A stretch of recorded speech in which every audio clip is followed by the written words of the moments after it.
નમસ્કાર મિત્રો, જય શ્રી કૃષ્ણ. સ્વાગત છે ફરી એક વખત આપનું આપણી યુટ્યુબ ચેનલ ભક્તિ કીર્તન સંગ્રહમાં. મિત્રો, આજના આ વિડીયોમાં આપણે જેઠ મહિનાના પૂનમના દિવસે કરવામાં આવતું વ્રત વટ સાવિત્રીના વ્રત વિશે વાત કરવાના છીએ. આ વ્રતનો મહિમા, વ્રતની વિધિ, વ્રતની કથા સાંભળીશું તથા વ્રત કોણે કરવું, કેવી રીતે કરવું, વ્રત કરવાથી શું ફળની પ્રાપ્તિ થાય તેના વિશે જાણીશું તથા આ વ્રતનું ઉજવણું કેવી રીતે થાય તેના વિશે પણ વાત કરીશું. ટૂંકમાં કહીએ, વડ સાવિત્રી વ્રતની સંપૂર્ણ માહિતી આ વિડીયોમાં આપણે જાણવાના છીએ. તો અંત સુધી મારી સાથે જોડાયેલા રહેજો. વિડીયો પસંદ આવે તો લાઈક કરજો, શેર કરજો. અમારી ચેનલમાં નવા હોય તો સબસ્ક્રાઇબ કરવાનું ભૂલતા નહીં, કે જેથી કરીને આવા જ અવનવા વિડીયો આપ સૌ લોકોને મળતા રહે. ઓમ સૂર્યપુત્રાય વિદ્મહે મહાકાલાય ધીમહિ તન્નો યમઃ પ્રચોદયાત. આ મંત્રથી આપણે યમરાજ દેવને યાદ કરીએ છીએ, કે જેમને આપણે ભાગ્યે જ યાદ કરીએ છીએ. પરંતુ વટ સાવિત્રી, વટ પૂર્ણિમાનું આ પવિત્ર વ્રત ખાસ કરીને તેમને જ સમર્પિત છે. આ વ્રત કરવાથી પરણિત સ્ત્રીઓને અખંડ સૌભાગ્ય, પતિસુખ, સંતાન સુખ, સાંસારિક સુખોની પ્રાપ્તિ થાય છે. કદાચ આપને આશ્ચર્ય થશે કે યમરાજ કેવી રીતે આ સુખ આપી શકે, પરંતુ હા, આ હકીકત છે. જેવી રીતે આપણે ધનતેરસના દિવસે યમરાજનું પૂજન કરીએ છીએ, આપણા ઘરના આંગણાની બહાર યમદીપક પ્રગટાવીએ છીએ, તેવી જ રીતે વડ સાવિત્રીના વ્રતમાં યમરાજને યાદ કરીને તેમનું પૂજન કરવામાં આવે છે. સતી સાવિત્રી, સત્યવાનની પૂજા થાય છે.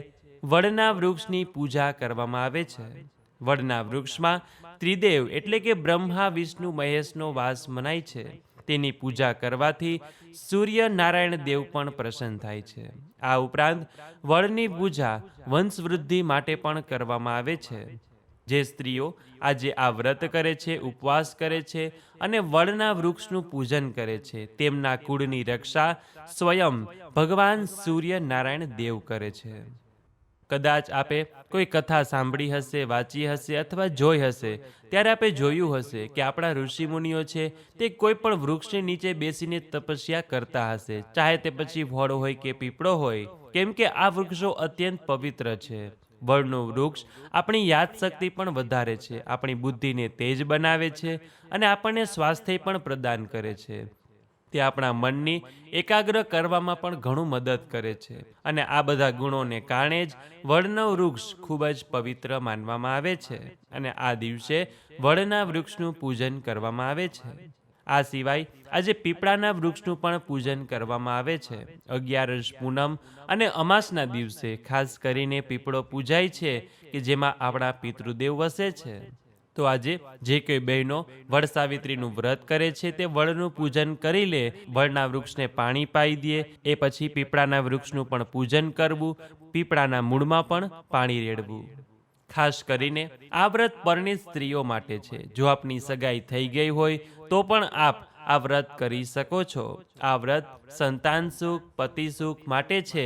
એટલે આ વ્રત કરવાથી આપણા જીવનમાં શક્તિ આવે છે. પોતાના પતિના, પોતાના બાળકોના અને પોતાના પરિવારના નિરોગી અને લાંબા આયુષ્યની કામના અર્થે આ વ્રત કરવામાં આવે છે.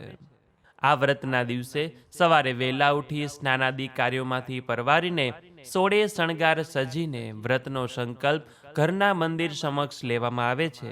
એ પછી ગણેશજીનું પૂજન કરી જ્યાં પણ ક્યાંય વડનું વૃક્ષ હોય ત્યાં નીચે આજે પૂજન કરવામાં આવે છે. આસપાસ કોઈ મંદિર હોય ત્યાં વડનું વૃક્ષ હોય તો ત્યાં પણ વડ સાવિત્રી વ્રતની પૂજા કરાવતા હોય તો ત્યાં પણ જઈ શકાય અને પોતાની જાતે પણ વડના વૃક્ષની પૂજા કરી શકાય. વડનું વૃક્ષ ન હોય તો વડનું પાન મળી જાય, વડની ડાળી મળી જાય તો તેને આપણા ઘરે પૂજા સ્થાનમાં રાખીને તેની પૂજન કરી શકાય. વડના વૃક્ષને જળ, ફૂલ, ચોખા, પલાળેલા ચણા, ગોળ અને મીઠાઈ વગેરે જેવી વસ્તુ અર્પણ કરવામાં આવે છે. ત્યાં ધૂપ દીવો પ્રગટાવવામાં આવે છે, આરતી કરવામાં આવે છે, તેને પાણી રેડવામાં આવે છે, સતી સાવિત્રી અને સત્યવાનની પૂજા કરાય છે, ચાંદલો કરાય છે તથા વડના વૃક્ષની 7 વખત પ્રદક્ષિણા કરીને સૂતરનો દોરો વીંટવામાં આવે છે. જો શક્ય હોય તો આજે 108 વખત પણ પ્રદક્ષિણા કરવી. પ્રદક્ષિણા કરતી વખતે ઓમ સાવિત્રે નમઃ, ઓમ સાવિત્રે નમઃ, અથવા ઓમ સત્યવાનાય નમઃ, અથવા ઓમ નમો ભગવતે વાસુદેવાય એ મંત્ર બોલવો, અથવા જે યમરાજ દેવનો મંત્ર છે, ઓમ સૂર્યપુત્રાય વિદ્મહે મહાકાલાય ધીમહિ તન્નો યમઃ પ્રચોદયાત, એ મંત્ર પણ બોલી શકાય. જે પણ અનુકૂળ લાગે, યોગ્ય લાગે, જે આપ બોલી શકતા હોય તે મંત્ર બોલીને પ્રદક્ષિણા કરવાની. પૂજા સમાપ્ત થયા પછી, પ્રદક્ષિણા થઈ ગયા પછી હાથમાં ચણા રાખીને આ વડ સાવિત્રી વ્રતની કથા સાંભળવામાં આવે છે. જેમની પાસે પણ આજે આપણે કથા સાંભળીએ છીએ તે કથા સાંભળી લીધા પછી યથાશક્તિ દાન દક્ષિણા આપવાની. જો આપ અમારી સાથે કથા સાંભળવાના હોય તો આપ અમને દક્ષિણા સ્વરૂપે આ વિડીયોને આપણા 3 વોટ્સએપ ગ્રુપમાં શેર કરી દેજો અને આ વિડીયોને લાઇક કરી અમારી ચેનલને સબસ્ક્રાઇબ કરી દેશો, એટલે અમારા માટે તે દક્ષિણા સમાન જ ગણાશે. અને એમ પણ ન કરતા હોય અને પોતાની જાતે પણ વડ સાવિત્રી વ્રતની કથા વાંચતા હોય તો કથા વાંચીને, વાર્તા વાંચીને સુપાત્ર બ્રાહ્મણને, ગરીબ જરૂરિયાતમંદને દાન પુણ્ય કરવું જોઈએ. જે લોકો વડ સાવિત્રીનું વ્રત કરે છે તેણે આજે શક્ય હોય તો ઉપવાસ કરવો, ઉપવાસ ન થાય તો એકટાણું પણ કરી શકાય. અને જો બને તો પૂજા વિધિ કર્યા પહેલા કંઈ પણ ખાવું પીવું જોઈએ નહીં. આ વ્રતમાં સવારે ચા દૂધ લઈ શકાય, ફળ ફ્રૂટ ખાઈ શકાય, પરંતુ પૂજા વિધિ પહેલા આપણે કંઈ ખાઈએ પીએ નહીં તો વધુ સારું. પૂજા વિધિ કરી લીધા પછી ઘરે આવીને આપ ચા દૂધ પી શકો છો. અને એકટાણું પણ બપોરે કરવા કરતાં રાત્રે ચંદ્ર દર્શન કરીને કરીએ છીએ તો વધુ ઉત્તમ છે. આ વ્રત સૌભાગ્યના આશીર્વાદ આપે છે, દાંપત્ય જીવનમાં ખુશી લાવે છે, કંકાશ કલેશ સંતાપને નાશ કરે છે. આ વ્રત કરવાથી સ્ત્રીઓની કુંડળીમાં સૂર્ય ગ્રહ અને મંગળ ગ્રહ મજબૂત થાય છે. કેમ કે વડનું વૃક્ષ મંગળનું પ્રતીક છે અને મંગળની પૂજા કરવાથી જીવનમાં શુભતા આવે છે. સ્ત્રીઓના શરીરને ઘણી શક્તિની જરૂર હોય, ખાસ કરીને લગ્ન પછી અને સંતાન પ્રાપ્તિ દરમિયાન. તો તે સમયે આ વ્રત તેને શક્તિ પ્રદાન કરવામાં મદદ કરે છે. આ વ્રત માસિક ધર્મમાં હોય તો પણ રાખી શકાય, પરંતુ આ દિવસે પૂજા ન કરવી. આપણી આસપાસ પડોશીમાં કોઈ બહેનો હોય, જો તે વ્રત કરતા હોય તો તે પણ આપણી પૂજા કરી શકે, અથવા વ્રત ન કરતા હોય તો આપણી પૂજા સામગ્રી લઈને તેને આપી દેવી જોઈએ કે જે આપના વતી પૂજા કરી શકે છે. કોઈ ગર્ભવતી મહિલા હોય તો તે પણ પોતાની ક્ષમતા મુજબ આ વ્રત કરી શકે છે. જો ભૂખ્યું રહેવાતું હોય, વ્રત થઈ શકતું હોય તો જ વ્રત કરવું, અન્યથા આપના બાળક ઉપર પણ અસર કરી શકે છે. અને તે બહેનોએ પણ પૂજાની સામગ્રી અન્ય બહેનોને આપીને તેમની પાસે પૂજા કરાવવી જોઈએ. આ વડ સાવિત્રીનું વ્રત 5, 7 કે 9 વર્ષ સુધી કરવામાં આવે છે. આ વ્રતના ઉજવણામાં છેલ્લા વર્ષે જેટલા વર્ષ પણ આપણે વ્રત કર્યું હોય તેટલા દંપતીને યથાશક્તિ જમાડવામાં આવે છે, તથા જમાડીને યથાશક્તિ દાન દક્ષિણા આપવામાં આવે છે. તથા વડ સાવિત્રી વ્રત પૂર્ણ થઈ ગયા પછી પણ આપ જેઠ મહિનાની પૂર્ણિમાએ આ વડ સાવિત્રીનું વ્રત રાખી શકો છો અને આ વ્રતની કથા સાંભળી શકો છો. તો આવી રીતે આપણા ધર્મમાં આ વડ સાવિત્રી વ્રતનું, વડ સાવિત્રી પૂનમનું ઘણું જ મહાત્મય છે કે જેના વિશે આપણે જાણ્યું. હવે આપણે આ વડ સાવિત્રી વ્રતની કથા સાંભળીએ કે જેના સાંભળ્યા વગર આ વ્રત અધૂરું રહે છે. તો હવે આપ સૌ બહેનો મારી સાથે આ કથા સાંભળજો. હાથમાં ચણા રાખીને કથાનું રસપાન કરજો, મનમાં ભગવાનનું ધ્યાન ધરજો. તો બોલીએ યમરાજ દેવ કી જય, સાવિત્રી માત કી જય. એક હતો રાજા અશ્વપતિ અને તેની રાણી માલવી. બંને ખૂબ જ ભક્તિવાન, દયાળુ અને દાનેશ્વરી હતા. પ્રભુની કૃપાથી તેમને દુનિયાના બધા સુખો પ્રાપ્ત હતા. પણ રાણી માલવી હંમેશા ઉદાસ રહેતી. તેમને એક જ વાતની કમી હતી, સંતાનનું શું. રાજા અશ્વપતિ રાણીને ઘણું સમજાવતા, પણ રાણીનું મન માનતું ન હતું. એક દિવસ રાજાએ રાણીને કહ્યું કે રાણી, આજથી હું સાવિત્રી દેવીની આરાધના કરવા જાઉં છું. જો તેમની કૃપા હશે તો ચોક્કસ આપણી મનોકામના પૂર્ણ થશે. અને આમ કહી રાજા તપસ્યા કરવા માટે દૂર જંગલમાં ચાલ્યા ગયા. રાજાની શ્રદ્ધા અને ભક્તિ જોઈને એક દિવસ સાવિત્રી દેવી તેમની સામે પ્રગટ થયા. દેવીએ કહ્યું કે રાજન, તારી ઈચ્છા હું જાણું છું, પણ તારા ભાગ્યમાં સંતાન સુખ નથી. તેમ છતાં તારી શ્રદ્ધા અને ભક્તિથી હું ખુશ થઈ છું, માટે જા, તારે ત્યાં એક કન્યાનો જન્મ થશે. આવી રીતે આશીર્વાદ આપીને સાવિત્રી દેવી અદૃશ્ય થઈ ગયા. રાજા તો હરખાઈ ઉઠ્યા. તેઓ આનંદ પામતા પોતાના મહેલ પાછા ફર્યા અને રાણીને બધી વાત કરી. સમયને જતા ક્યાં વાર લાગે છે. 9 મહિના પૂરા થતાં જ રાણીને ત્યાં એક સુંદર કન્યાનો જન્મ થયો. રાજા અને રાણીએ આ કન્યા માતા સાવિત્રીના આશીર્વાદ મળી હોવાથી તેનું નામ પણ સાવિત્રી રાખ્યું. સાવિત્રી તો દિવસ રાત વધવા લાગી અને જાણે જોત જોતામાં મોટી થઈ ગઈ. રાજા તેના લગ્ન વિશે વિચારવા લાગ્યા. એક દિવસ તેમણે સાવિત્રીને કહ્યું કે બેટા, તું મોટી થઈ ગઈ છે, છતાં આજ સુધી કોઈ રાજ્યમાંથી તારા માટે માગવું આવ્યું નથી. તો મારી ઈચ્છા છે કે તું તારે યોગ્ય વર શોધીને લગ્ન કર. પિતાની ઈચ્છાને માન આપીને સાવિત્રી પોતાના પતિની શોધમાં દેશાટન કરવા નીકળી. ફરતા ફરતા તે એક જંગલમાં પહોંચી, જ્યાં રાજા ધુમ્મતસેન તેમની રાણી સૈયા અને પુત્ર સત્યવાન સાથે રહેતા હતા. ધુમ્મતસેન આંખે અંધ હતા અને સાવિત્રીએ જ્યારે સત્યવાનને જોયો ત્યારે તેના મનમાં સંતોષ થયો કે બસ આ જ મારો જીવન સાથી. તેણે મનથી સત્યવાનને પોતાના પતિ માની લીધો અને પ્રધાન સાથે ઘરે પાછી ફરીને પોતાના પિતાને સર્વે વાત જણાવી પોતાની ઈચ્છા વ્યક્ત કરી. આ વાતને થોડા દિવસો વીતી ગયા. એક દિવસ રાજા બેઠા હતા, ત્યાં જ નારદજી કરતાલ અને તંબુરો વગાડતા નારાયણ નારાયણના જાપ જપતા આવ્યા. રાજાએ તેમને પ્રણામ કર્યા અને આસન પર બિરાજવા કહ્યું. એ જ સમયે સાવિત્રી પણ ત્યાં આવી પહોંચી કે જેણે પણ નારદજીને પ્રણામ કર્યા. નારદજીએ સાવિત્રીના લગ્ન બાબતે રાજાને પૂછ્યું ત્યારે સાવિત્રીએ નમ્રતાપૂર્વક પોતાની વાત કરી. સાવિત્રીની વાત સાંભળી નારદજીએ કહ્યું કે રાજન, સાવિત્રીએ પોતાને યોગ્ય વર શોધ્યો છે, પણ દેવર્ષિ અટકી ગયા. રાજાએ ચિંતા સાથે પૂછ્યું, દેવર્ષિ, કંઈક તો છે, જો નહીં કહો તો મનમાં ઉચાટ રહેશે, માટે સત્ય વાત જણાવો. નારદજી બોલ્યા કે તું સાંભળ રાજન, ધુમ્મતસેનના પુત્ર સત્યવાનનું આયુષ્ય ઘણું ટૂંકું છે. આજથી 1 વર્ષ બાદ તેનું મૃત્યુ થશે. બસ એટલા માટે જ હું અટક્યો હતો. પરંતુ સાવિત્રીએ નક્કી કર્યા પ્રમાણે તેના લગ્ન સત્યવાન સાથે જ કરજો. ભાવિ પ્રબળ છે, લખ્યા લેખ મિથ્યા થવાના નથી. ભગવાન નારાયણ સૌનું કલ્યાણ કરજો. આટલું કહી નારદજી નારાયણ નારાયણ કહેતા ચાલ્યા ગયા. દેવર્ષિ નારદજીની વાત ઉપર વિચાર કરીને રાજાએ સાવિત્રીને સમજાવવાની ઘણી મહેનત કરી, પણ સાવિત્રી એકની બે ન થઈ. તેથી રાજાએ સાવિત્રીના લગ્ન કરાવ્યા. સાવિત્રી પોતાના બધા કામ ઝડપથી પતાવી સાસુ સસરાની આજ્ઞા લઈને સત્યવાન સાથે જંગલમાં ગઈ, જેથી સત્યવાનને કંઈ પણ થાય તો પોતે સાથે જ હોય. આમ એક દિવસ સત્યવાન જંગલમાં લાકડા લેવા જાય છે. સાવિત્રી પણ સાથે જ છે. સાવિત્રીને એક જગ્યાએ બેસાડી સત્યવાન લાકડા કાપવા એક ઝાડ પાસે ગયો અને જ્યાં કુહાડીનો ઘા કરવા જાય છે ત્યાં જ તેને ચક્કર આવ્યા અને તે નીચે પડી ગયો. સત્યવાનને નીચે પડતો જોઈ સાવિત્રી દોડીને તેની નજીક આવી. સત્યવાનનું માથું ખોળામાં લઈને તે રડવા લાગી. સત્યવાનનું શરીર ઠંડુ પડવા લાગ્યું.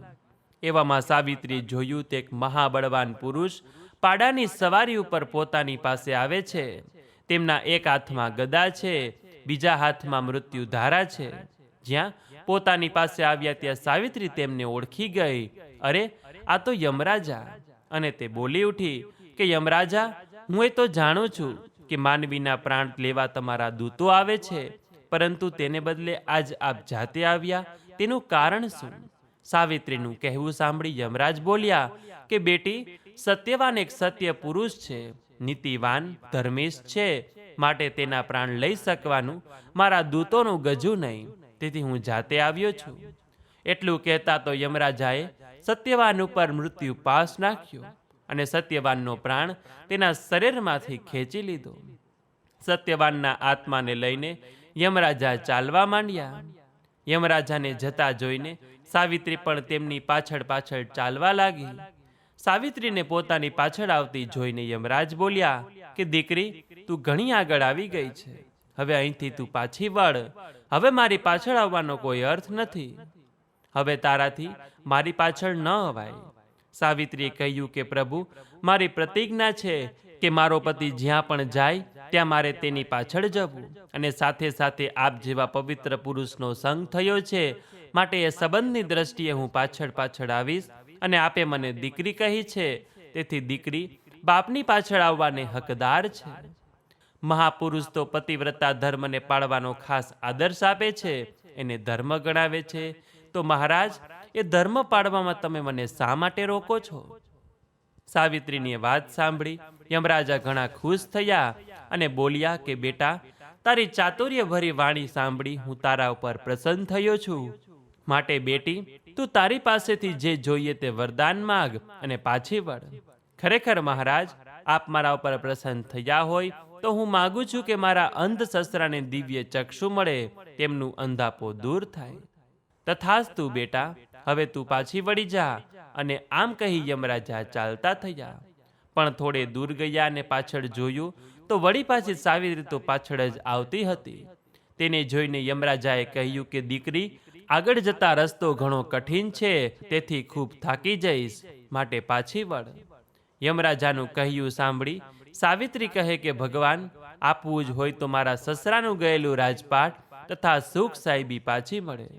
મારા પિતાને પુત્ર નથી, તો તેમને પુત્રની પ્રાપ્તિ થાય તેવું વરદાન આપો. તથાસ્તુ. પરંતુ હવે દીકરી, મારું માની પાછી વળ. મહારાજ, આપ તો પરમ પવિત્ર પુરુષ છો, અને મહાપુરુષોએ કહ્યું છે કે એવા પુરુષનો સંગ સદાય કરવો, અને આપ તો મને જવાનું કહો છો, તો હું કેમ જાઉં? સાવિત્રીના મધુર વચન સાંભળી યમરાજાએ કહ્યું કે દીકરી, આવી તારી મધુર વાણી સાંભળી મને તૃપ્તિ થતી નથી, પરંતુ મારા રસ્તે હવે તારાથી જવાય નહીં. માટે તારા પતિના આત્મા સિવાય હજુ પણ તું વરદાન જોઈએ તે માગી લે અને પછી જા. આ સાંભળી સાવિત્રી બોલી કે યમરાજ, આપે જો ખરેખર આપવું જ હોય તો મારે બળવાન એવા 100 પુત્રો પ્રાપ્ત થાય એવું વરદાન આપો. સાવિત્રીને ગમે તેમ કરી પાછી વાળવા માટે ઉતાવળમાં યમરાજા ચૂક્યા અને બોલ્યા કે તથાસ્તુ દીકરી, એમ જ થાય, અને હવે તું પાછી વળ. સાવિત્રી બોલી કે મહારાજ, હવે તો મારાથી પાછા જવાય જ નહીં, કેમ કે આપે મને 100 પુત્ર પ્રાપ્ત થાય તેવું વરદાન આપ્યું, અને તે મારા પતિ વગર અશક્ય છે. મારા પતિને તો આપ લઈ જાઓ છો, તેથી હું મારા પતિ સિવાય કેમ પાછી વળું? શું આપનું આપેલું વચન મિથ્યા જશે? યમરાજા બોલ્યા કે સાવિત્રી, તે પતિવ્રતના ધર્મના બળે અને વાણી ચાતુર્યથી મને પરવશ બનાવ્યો છે, અને તારા સતીત્વની સામે મારી આજે હાર થઈ છે. દીકરી, મારું આપેલું વચન ક્યારેય મિથ્યા થાય નહીં. માટે લે, આ તારા પતિનો આત્મા આનંદથી તારી સાથે લઈ જા, અને જા, તારા પતિનું આયુષ્ય 400 વર્ષનું કરી આપું છું. માટે જા, સુખી થા, મારું વચન છે. કલ્યાણ અસ્તુ. સાવિત્રી તો જંગલમાં પોતાના પતિના દેહ પાસે આવી તેના મસ્તકને પોતાની ગોદમાં લઈ સાવિત્રી દેવીનું રટણ કરવા લાગી, અને થોડી વારમાં તો તેનો પતિ સત્યવાન આંખો ખોલીને બેઠો થયો. અને સાવિત્રીને કહ્યું કે સાવિત્રી, મને એક ભયંકર સ્વપ્ન આવેલું. તેમાં કોઈ બળવાન પુરુષ પાડા પર બેસીને આવ્યો અને મારી આંખ ખુલી ગઈ હતી, પણ તેને રોક્યો અને મને તેની પાસેથી છોડાવ્યો, અને મારી આંખ ખુલી ગઈ. નાથ, તે સ્વપ્ન ન હતું, પરંતુ સત્ય હતું. અને સાવિત્રીએ બનેલી વાત કહી, અને પછી તેઓ પોતાના ઘર તરફ ચાલ્યા. આ તરફ સત્યવાનના માતા પિતાને ચિંતા થવા લાગી કે હજુય દીકરો વહુ ના આવ્યા. દીકરા વહુને શોધતા ધુમ્મતસેન નીકળ્યા, અને ચાલતા ચાલતા રસ્તામાં એક ઝાડ જોડે અથડાયા, અને ત્યાં જ તેમની આંખો ખુલી ગઈ. તેમને બધું સ્પષ્ટ દેખાવા લાગ્યું, અને સામેથી દીકરોને વહુ આવે તેવું દેખાયું. તેઓ સામે ચાલ્યા અને તેમને લઈને ઘરે આવ્યા. ઘરે આવીને સત્યવાને બધી માંડીને વાત કરી. સત્યવાનની વાત સાંભળી બધા તો દંગ રહી ગયા, અને સાથે સાથે સત્યવાન જીવતો પાછો આવ્યો તે બદલ આનંદનો પાર ન હતો. એટલામાં તો ધુમ્મતસેન રાજાનો પ્રધાન આવ્યો અને ખબર આપી કે મહારાજા, જે રાજા સામે આપણી હાર થઈ હતી અને આપણું રાજ્ય પડાવી લીધું હતું, તે રાજાનું બીજી લડાઈમાં મૃત્યુ થયું છે, અને આપણે આપણું રાજ્ય પાછું મેળવ્યું છે. માટે આપને હું લેવા આવ્યો છું. માં સાવિત્રી દેવીની કૃપાથી, સાવિત્રીના પતિવ્રતા ધર્મની અને યમરાજના વરદાનથી સાવિત્રીને 100 પુત્રો થયા, અને તેણીના પિતાને ત્યાં પણ પુત્ર થયો, અને આમ સર્વે વાતે આનંદ મંગલ થયો. હે સાવિત્રી માં, હે યમરાજ દેવ, જેવા આપ સતી સાવિત્રીને ફળ્યા, એવું આપનું વ્રત કરનાર, સાંભળનાર, વિડીયો જોનાર, સાંભળનાર, આ વ્રત કથા કહેનારને ફળજો. તો બોલીએ યમરાજ દેવ કી જય, સાવિત્રી માત કી જય. તો મિત્રો, આજના આ વિડીયોમાં આપણે વડસાવિત્રી વ્રતની કથા મહિમા સાંભળ્યો. આ સિવાય આ વ્રત કરવાથી શું ફળ મળે છે, વ્રત કેવી રીતે કરવું તેના વિશે પણ જાણ્યું. આશા છે કે આપ સૌ લોકોએ વડસાવિત્રીનું વ્રત કર્યું હશે અથવા તો આ વ્રત પહેલાં કરી લીધા હશે. પરંતુ છતાં પણ જો જેઠ મહિનાની પૂનમે, વડસાવિત્રી પૂનમે આ કથા શ્રવણ કરવામાં આવે છે તો તેનાથી પણ આપણને અનંત ગણું ફળ મળે છે. તો આ વિડીયો પસંદ આવ્યો હોય તો લાઈક કરજો, તમારા મિત્રોને મોકલજો. અમારી ચેનલમાં નવા હોય તો સબસ્ક્રાઇબ કરવાનું ભૂલતા નહીં, કે જેથી કરીને આવા જ અવનવા વિડીયો આપ સૌ લોકોને મળતા રહે.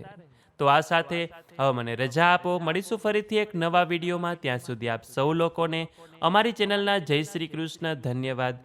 મારી સાથે જોડાઈ રહેવા બદલ આપ સૌ લોકોનો ખૂબ ખૂબ આભાર.